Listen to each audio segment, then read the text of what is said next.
I read a message on my mother's phone that I was never supposed to see. My mother's phone buzzed on the kitchen counter while she was in the bathroom. The preview showed my name and the words, "Get rid of her before," and I couldn't stop myself from reading the rest. The full message was from my Aunt Lorraine. "You need to get rid of her before the inheritance discussion. If she's there, she'll expect a share, and we both know she doesn't deserve one. She's not even really yours. Not even really yours." I stood frozen in my mother's kitchen, the phone burning in my hand. 26 years of feeling like an outsider in my own family suddenly made sense. The way my mother introduced my brother Jeffrey as her pride and joy, while I was just mentioned in passing. The way holidays revolved around his family while mine was an afterthought. The way my grandmother's eyes always slid past me like I wasn't quite visible. My mother walked back into the kitchen. Her face went white when she saw me holding her phone. "It's not what you think." "Then explain what it is." She sat down heavily at the table. The truth came out in fragments. I was my father's daughter from an affair. My mother had agreed to raise me when my biological mother abandoned me at 3 months old. She'd done it for my father, not for me. She'd resented every moment. "I tried to love you. I really did. But every time I looked at you, I saw what he did to me." 26 years of my life reframed in a single conversation. Every forgotten birthday, every missed recital, every time she chose Jeffrey over me. It was never about what I did wrong. It was about what I represented. I left without another word. The inheritance discussion happened 2 weeks later. My grandmother had passed and left behind a substantial estate.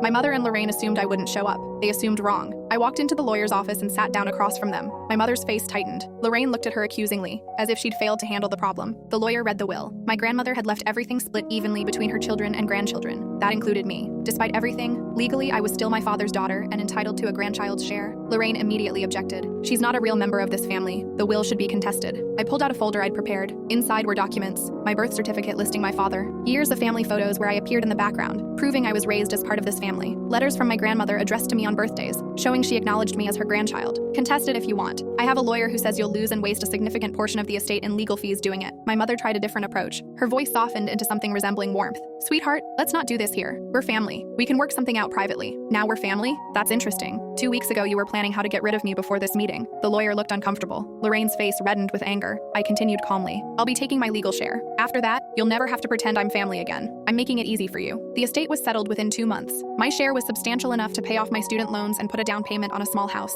I moved 30 minutes outside the city where none of them could casually drop by. Jeffrey called once, trying to play peacemaker. He said Mom was devastated. I told him she'd had 26 years to treat me like a daughter and chose not to. Her devastation wasn't my responsibility. Last month, I received a wedding invitation from Lorraine's daughter. A cousin I barely knew suddenly wanted me present. My mother had written a note inside asking if we could start fresh. I threw it in the trash. Some people only value you when you have something they want. I spent my whole childhood trying to earn love from people who'd already decided I didn't deserve it. I finally stopped trying. The inheritance wasn't revenge. It was simply taking what was legally mine from people who never gave me what I actually needed.